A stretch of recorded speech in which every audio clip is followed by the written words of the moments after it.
Coba kamu lihat ke bapak. Belajar masak buat perempuan itu bukan soal hobi. Itu keharusan.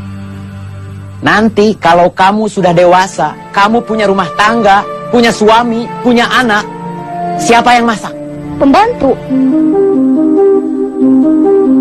Kamu sudah yakin hidup kamu seperti apa di masa depan? Yakin jadi orang yang mampu bayar pembantu? Kalau suami kamu nanti lebih susah dari bapak, gimana? Kalau suami kamu nanti lebih bodoh dari bapak, gimana? Terus, kalau kamu sendiri juga nggak bisa apa-apa, gimana?